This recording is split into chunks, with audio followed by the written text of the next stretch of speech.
Vamos a nuestra primera nota del día. Decíamos al inicio del programa, estamos en vísperas de otro 19 y 20 de diciembre y por supuesto del 2001 en adelante son fechas insoslayables en la República Argentina. Y para hablar del tema es que estamos en comunicación con un colega, Gabriel Prosperi. Él es periodista, locutor, trabaja en América TV y A24 y escribió los libros Lo que el agua no encubrió y 2001, Ni olvido ni perdón. Es precisamente un colega que ha investigado al respecto del tema y es por eso que estamos en comunicación con él. Gabriel, muy buenos días. Noelia Castañeda y Lautaro Ruiz, te damos la bienvenida. ¿Cómo estás? ¿Cómo te va, Lautaro? Hola, Noelia. Bueno, ¿cuántos mensajes que tienen en la mañana? Que son un programa exitosísimo. Está movida la mañana. Estuvo movidita la mañana. Así que capaz que sirve esa cuestión, viste, de ir tirando mensajes, viste, después de todo. Alguna repercusión por ahí va teniendo. Siempre el compromiso nuestro como periodistas, como comunicadores, es estar en contacto con la gente. Totalmente. Con quienes te escuchan, con quienes te ven, con quienes te sienten. A veces nosotros causamos diferentes sensaciones. Algunas tienen que ver con la alegría, otras con el espanto, otras con el rechazo, porque estamos también expuestos a eso. Pero de eso se trata la comunicación. Lo que hay que hacer es honrarla y hablar siempre de frente, con lo que uno piensa y con lo que uno siente. De ahí en más, lo que haga el espectador, lo que haga el oyente, queda a su libre albedrío. Pero realmente por la cantidad de mensajes que escucho que tienen, los felicito porque tiene una audiencia muy importante. En la querida ciudad de Rosario, que aprendí a conocer hace poco, porque fui justamente de las primeras veces que fui a presentar el libro. Sí. Fui 2 veces a presentar el libro, ahí nos conocimos con Lautaro, estuvimos hablando largo y tendido con él. Y luego también fui por trabajo con el canal, con el noticiero, a cubrir los infaustos hechos de hace 1 año y medio aproximadamente. Ustedes recordarán cuando fue la pueblada por el tema de los incendios y los narcos en los barrios, bueno, en fin. Exacto. Todo ese tema tan luctuoso con el que conviven ustedes. Pero me parece una de las ciudades más hermosas del país, sin lugar a dudas, y me encanta que esté en contacto con referentes periodísticos de aquella ciudad como lo son ustedes. Bueno, muchas gracias, Gabriel. Y precisamente decíamos, queríamos conversar con un colega que, caso tuyo, ¿no? Que estuviste ahí siguiendo de cerca, investigando, averiguando para escribir este libro de 2001, Ni olvido ni perdón. Y al inicio del programa, en nuestro comentario que hacemos cada mañana, referimos a los distintos personajes que han estado dando vueltas por los 90 y el 2001 y hoy se reciclan. Entonces, para ya ir un poco al tema, ya a 23 años, ya que ocurrido los hechos del 2001, ¿cómo ves? ¿Es un trabajo? ¿Son hechos que siguen teniendo actualidad? ¿Ves que estamos en una suerte de tal vez repetir un mal ciclo político y económico? ¿Qué actualidad tiene para vos el 2001 hoy en día con la situación que atravesamos? Son los laberintos de la memoria, ¿no? Ustedes en Rosario, digo, cuando uno ingresa y viene de otra ciudad y puede andar por los barrios, se encuentra con muchos murales en donde está Pocho Leprati presente, ¿no? Exacto. Yo lo he podido ver, lo he podido sentir, de hecho hago referencia a Pocho en el libro, pero aquí en Buenos Aires uno no se encuentra con paredones con la cara o con el nombre impreso en un mural de Gastón Riba o de Diego Lamaña o de Petete Almirón. Sí hay referencias, pero que fueron impulsadas por los familiares y que están ahí en el medio de la ciudad y los transeúntes pasan por encima de ellos sin darle mucha bolilla, es decir, no están presentes en directo y para la memoria en un mural, en un paredón, porque ese justamente es el objetivo de un mural, de un paredón, que estén ahí permanentemente y que uno se los choque. En Rosario tienen un Messi gigantesco, acá tenemos un Maradona gigantesco, también ahora tenemos un Messi, lo tenemos ahí siempre presentes a partir de esa propuesta artística, cultural, que nos invade directamente. Bueno, con esto quiero hacer referencia a que los laberintos de la memoria nos vuelven a jugar estas pasadas de retornar a situaciones que se pueden comparar desde el punto de vista económico, político y social con lo que vivimos en los 90 sobre todo. Yo creo que en esta situación que estamos viviendo hoy día tenemos muchos caminos concomitantes con lo que fue el 90 más que con el gobierno de Mauricio Macri, teniendo en cuenta las tendencias, ¿no?, ideológicas que dominan a quienes están en el gobierno en el día de hoy, en el gobierno de Macri y en el gobierno de los 90, para parangonarlo. Por lo tanto, las condiciones económicas y sociales que llevaron al desenlace nefasto del 2001 tienen cierto puente con lo que está ocurriendo hoy día. Ustedes fíjense que hoy el gobierno de Javier Milei está pasando por su mejor momento, por lo menos así lo entiendo yo. Lamento tener que hacer este puente entre el hoy y el ayer, pero Lautaro me lo preguntó. Si soy aburrido, ustedes me dicen. No, por favor. Yo creo que hoy el gobierno de Javier Milei está pasando por su mejor momento porque está sustentando justamente esa instancia en 4 pilares. Primero, el control de la inflación. Es evidente que los números de la inflación le están jugando a favor. Hay un camino descendente. Ya estamos casi sobre los 2 dígitos, o mejor dicho, los 2 puntos, quiero decir. Y efectivamente hay un descenso de la inflación. Eso para la gente es el dato más importante, porque tranquiliza los bolsillos. Y esto también lo vivimos en los 90. En los 90 se daba una situación de paralización de la economía, de consumo prácticamente inexistente, o el consumo estaba para aquellos que tenían la posibilidad de consumir, las grandes mayorías por supuesto que no, lo hacían con lo mínimo indispensable. La recesión lleva a menos puestos de trabajo, el achatamiento de las posibilidades de crecer salarialmente, esto es pisar los salarios para bajarle los costos laborales a los empresarios. Todo esto se está dando ahora, pero no incomoda tanto al trabajador y a la clase media como el alza de la inflación. Entonces, el control de la inflación le está dando la bandera principal al gobierno, sumado al achatamiento o al pisamiento del valor de la divisa, del dólar. Esto hace que tranquilice las aguas económicamente, ¿sí? Esto a la gente le cae bien, la tranquiliza. Otro dato, el control de la calle. Hemos crecido con aquella frase dicha por un ex gobernador de la provincia de Buenos Aires y ex presidente, de que los diciembres son muy difíciles para cualquier contexto político. Bueno, este diciembre, fíjense que más allá de que hay, por supuesto, manifestaciones, hay movilizaciones, pero ninguna de ellas tiene esa sensación de inestabilidad para el gobierno. Es decir, el gobierno nacional y en las principales ciudades del país tiene el control de la calle. Es decir, es un diciembre que no es caótico, es un diciembre tranquilo. Como tercer punto diría que tiene identificados a sus enemigos políticos, tanto internos como externos. Y esto para un presidente es muy importante porque desde el punto de vista político tiene su partener, su alter ego a quien hablarle, ¿sí? Y esto, la definición del enemigo en política es fundamental. Y Javier Milei y el gobierno lo tienen absolutamente definido. Fíjense si no hoy la figura de Mauricio Macri cómo está apocada en este terreno, ¿no?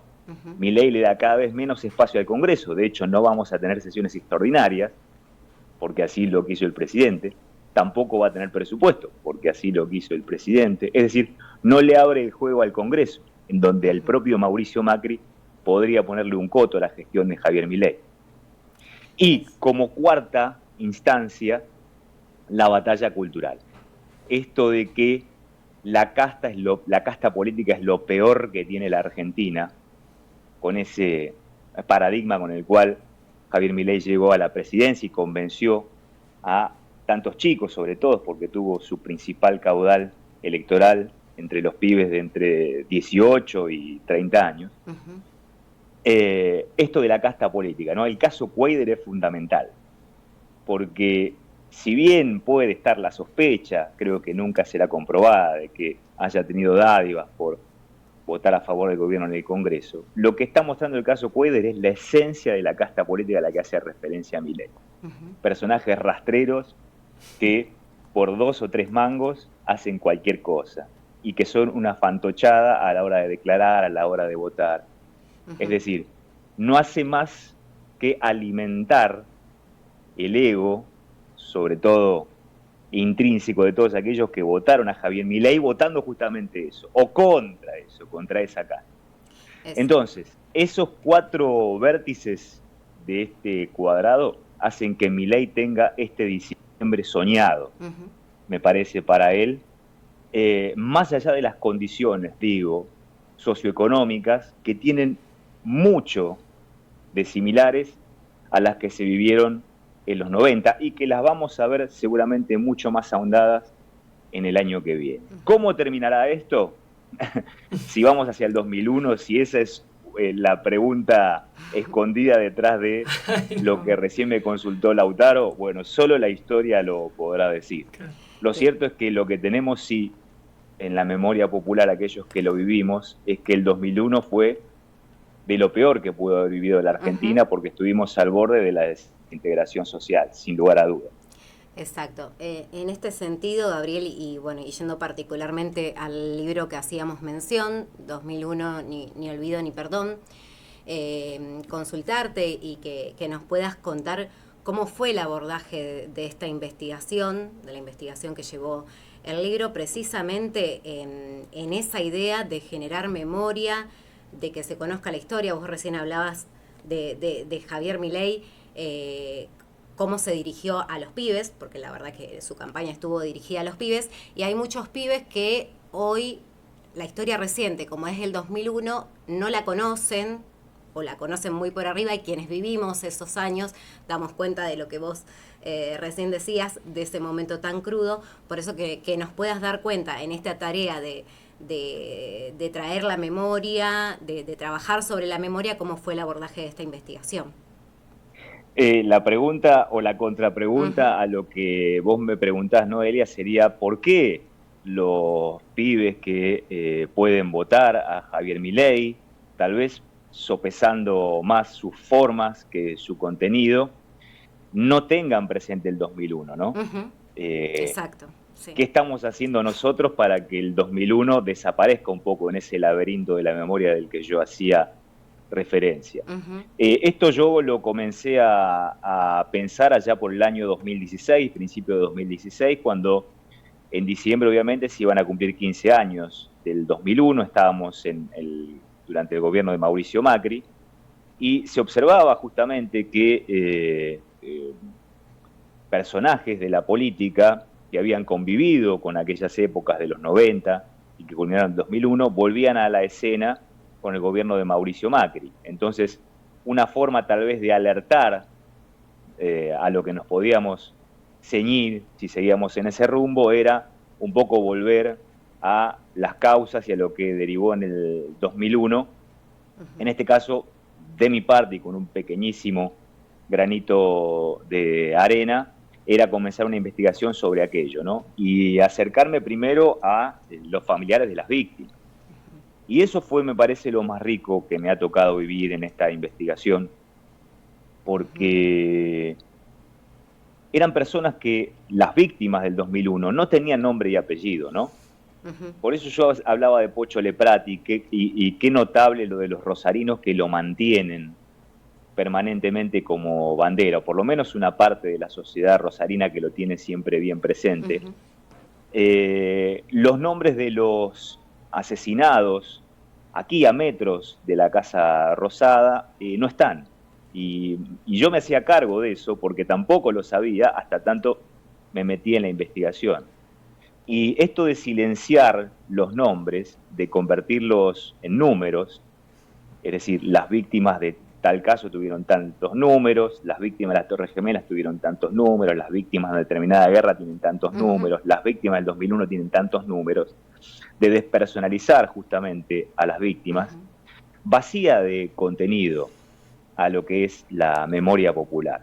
Entonces, de alguna manera, el libro, si bien comenzó como con una intencionalidad política, reitero, esto de ver los puentes entre una época y otra con los personajes que la protagonizaban, a medida que lo fui haciendo, me fui dando cuenta que lo más importante radicaba en otra cosa, en tratar de ponerle nombre y contenido a esas historias de aquellas familias, amigos que todavía están llorando y están angustiados por lo que aconteció con sus familiares, cómo fueron asesinados vilmente y cómo desaparecen justamente de la memoria popular tan fácilmente, más allá de alguna plaqueta que pueda haber por allí perdida en la ciudad de Buenos Aires, pero que sirve más para que la gente pase por arriba sin darle bolilla que para otra cosa.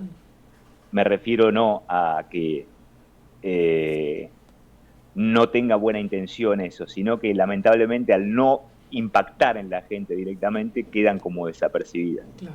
De todas maneras, me parece que por ahí pasa lo más importante, y cada vez que me encuentro, que charlo con alguno de los familiares, un poco me lo hacen ver eso, ¿no? Que este libro, alguna entrevista, documentales que se han hecho al respecto, van en ese sentido y eso lo agradecen. Y me parece que por ahí pasa la mano, ¿no? En cuanto podamos nosotros ponerles nombre y apellido, darles contenido a las historias de los vencidos, de los caídos, bueno, vamos a poder ir saliendo de a poquito de estos laberintos que nos propone la memoria, ¿no? Acá justo nos llega un mensaje de un oyente, de Hernán, que nos dice: buen día, coincido completamente con lo que están hablando sobre el 2001 y la relación con el presente que estamos viviendo. Yo me fui del país 10 meses antes del estallido y la gente me preguntaba por qué me iba si el país marchaba bien. Abrazo grande a todos, nos dice Hernán. Sí. Bueno, recordemos que en aquella época, ¿cómo se llama el oyente? Hernán. Hernán. Bueno, un abrazo para Hernán. En aquella época mucha gente se iba del país, buscando nuevos horizontes, porque era un país que expulsaba, un país donde te imponían el techo. Era un país donde vos tenías que hacer mucho por poco. Claro. Yo soy de una generación en la que tus viejos te decían: empezá a trabajar, está bien, no te van a pagar, pero sí, con el tiempo y si vos haces bien las cosas te van a empezar a pagar. Fíjense de lo que estamos hablando. La meritocracia. ¿No? Más que la meritocracia, porque eso ni siquiera es trabajo. Claro. Si vos no recibís una paga por un trabajo, ni siquiera es meritocracia. Claro. Ahora, sí, Gabriel, te hago una... quiero, para puntualizar ahí, recuerdo que el día que... para ir un poquito al contexto, ¿no?, de cómo era el desarrollo de la labor de comunicación y periodística por esos momentos. Recuerdo que en la presentación del libro dijiste un poco cómo era transitar esa época, así que si nos podés graficar un poco, más o menos, sin ser exacto, pero parafraseando un poco lo que dijiste en ese momento, habías expresado que el neoliberalismo era que vos vas a trabajar 10 horas y que si no te gusta, bueno, andate, total, la empresa tiene una larga fila de gente que quiere tu puesto. Así que si nos podés graficar, bueno, cómo era trabajar en la comunicación y en el periodismo en esos momentos. Bueno, yo en esos momentos del 2001 estaba trabajando en un multimedio en la ciudad de La Plata. Yo trabajaba en una radio como redactor. Y yo trabajaba, me acuerdo, en esa época, que a mí me parecía un montón de plata, por supuesto, porque estaba dando mis primeros pasos a nivel profesional dentro del periodismo. Yo entraba a trabajar, recuerdo, para que se den una idea de lo que yo hacía, pero hacían muchos colegas también y otras personas en otros trabajos también lo pueden tener como referencia. Yo entraba a trabajar a las 4 de la tarde y me iba a las 6 de la mañana. Hacía un doble turno extendido por 600 pesos. 600 pesos. Para mí era un montón de plata, pero con esos 600 pesos pagaba un tercio y pico de eso, me lo llevaba el alquiler, más o menos, para que se den una idea. El alquiler de un monoambiente en el que convivía en aquel momento con mi pareja, éramos dos, nos salía 200 y pico de pesos. Estamos hablando del año 2000-2001, ¿no? Estamos en esa época aproximadamente. Por supuesto yo estaba en blanco y demás con mis deducciones, pero ganaba 600 pesos. Si yo hacía un turno solo, ganaba 300. O sea, si yo hacía un turno de 8 horas, ganaba 300. Me ofrecieron hacer un doble turno y lo agarré. Esto de lunes a viernes. O sea, trabajaba 14 horas de lunes a viernes. Luego, cuando se declaró la debacle del 2001 y sobre todo en el 2002 con el crack del sistema financiero, y ustedes recordarán la cuasimoneda. Sí, Acá claro. en la provincia de Buenos Aires había patacones, a nivel nacional había Lecop, no sé qué había en la provincia de Santa Fe, no recuerdo en este momento, pero seguramente había alguna moneda por allí paralela. Bueno, a mí me terminaron pagando en 2002, 2003 ya con patacones. Esos 600 que no se estiraban, porque no había paritarias, no había inflación, no hay paritarias. ¿Estamos de acuerdo? Claro. 2000, 2001 no Sí, había sí. inflación, no hay paritarias. Cuando vino la debacle, que se empezó a pagar en mitad en peso, mitad en cuasimonedas más o menos, lo cobraba en patacones. Esa es mi experiencia, que seguramente la tendrán muchos. Por eso digo que la gente con el voto cuota durante los 90 le dio justamente tanto a Carlos Saúl Menem como a Fernando de la Rúa la posibilidad de llegar al poder con la premisa absoluta de que no se iba a tocar el 1 a 1. Claro. ¿Estamos de acuerdo? Claro, sí. No importaban las promesas de mayor desarrollo económico, productivo, vas a tener más salario, eso no importaba. El tema es que no me toques el voto cuota. Y así se vivía o se sobrevivía. Había una resignación a ese clima, pero no había inflación. El fantasma de la inflación siempre en la Argentina tiene un peso específico muy superior al resto de los fantasmas, desocupación, recesión, achatamiento salarial, etcétera, etcétera. Porque tenemos una historia tristísima con la inflación, sobre todo de mitad del siglo XX para acá. Entonces, esta situación que estamos viviendo hoy, la quiero parangonar justamente con eso, porque esta bandera del descenso de la inflación le va a servir a Milei para tal vez ganar las elecciones en 2025, o por lo menos para tener un resultado favorable.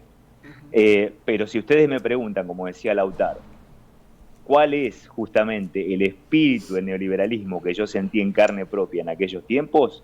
Es ese que estoy describiendo y se los digo taxativamente, tal cual me pasó.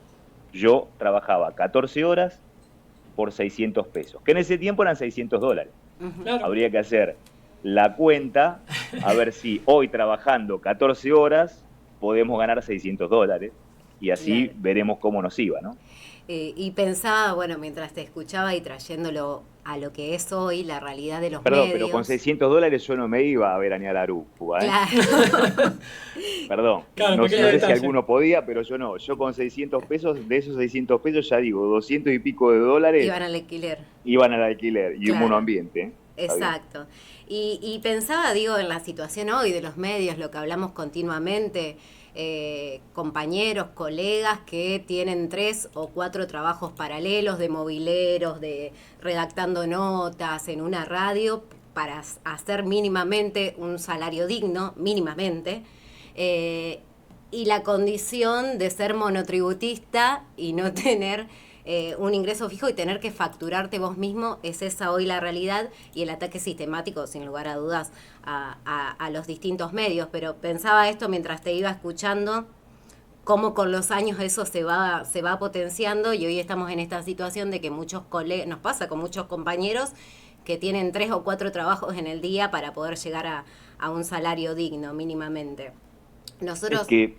Es que vos llegás, Noelia, a un estándar de vida determinado, ¿no es cierto? Vos llegás a un estándar de vida, a un nivel de vida, y esto nos cabe a nosotros como periodistas, pero también al resto de las profesiones. Vos llegás a un estándar de vida y lo querés sostener y hasta crecer más allá de ese estándar de vida. Exacto. Entonces, vos lograste tener tu casa, te la compraste, o tenés un alquiler que te permite vivir, tenés hasta un autito, te pudiste comprar un autito. Tenés la posibilidad de ahorrar unos mangos para irte de vacaciones, perfecto. Lo mínimo que tiene alguien de clase media baja, ¿no? Tiene su familia y demás, puede parar la olla todos los días. Tiene agua caliente en su casa, duerme bajo techo, en fin. Bueno, cuando eso comienza a bombardearse, cuando eso vos te das cuenta que ya no lo podés sostener, es una angustia total, es una angustia definitiva. Y ahí es donde empieza la desesperación por tratar de agregarle nafta justamente para seguir teniendo ese estándar de vida. Agregar nafta significa que tener que trabajar más horas, hacer horas extras, conseguir otro trabajo. Y eso va en desmedro de tu salud. Y eso te quita años de vida. Es decir, desde el punto de vista humanístico, ¿sí? Lo que nos está pasando en estos momentos va en desmedro del desarrollo humano, Sí, de lo más intrínseco del potencial humano. sí, sí, sí. Entonces, esta sensación que nosotros podemos tener y que compartimos por lo que estoy escuchando, no lo comparte mucha gente, Exacto. que piensa que aún te tenés que esforzar mucho más, Claro. porque tal vez vos no te merezcas ese estándar de vida. ¿Está bien? Esa es la batalla cultural. Exacto. Tal vez vos, Noelia, no te mereces ese estándar de vida por ser periodista, por hacer perfectamente tu trabajo. Claro. No, vos tenés que ser un poco más. Vos no podés con eso solo, con hacer bien tu trabajo, vos no podés vivir, no te podés ir de vacaciones. ¿Quién te dijo que vos podés hacer eso? Exacto. ¿Estamos todos locos? Sí, totalmente. ¿Cómo no van a hacer la colimba los pibes de 18 a 20? ¿Cómo no van a hacer la colimba? Pero que vayan a hacer la colimba en lugar de estar en el barrio, que vayan a hacer la colimba. ¿Cómo? Claro. Y así estamos, ¿no? Sumándole, ¿no? a esta situación. Y hasta te vas mirando en el espejo y te preguntas, che, ¿no tendrán razón? Claro. A ver si tienen razón estos. Claro, cuando te preguntan si trabajás de periodista o de locutora por hobby. No, bueno, nos estudiamos claro. Y nos formamos. Gabriel, te agradecemos muchísimo por estos minutos. No sé si hablamos mucho del libro, pero bueno. No, bueno, pero me encanta porque también. analizamos todo y es la idea del programa también, más allá de tener un eje, la idea es poder conversar, poder debatir y reflexionar sobre todo, que es la idea central del programa, así que te agradecemos muchísimo por estos minutos.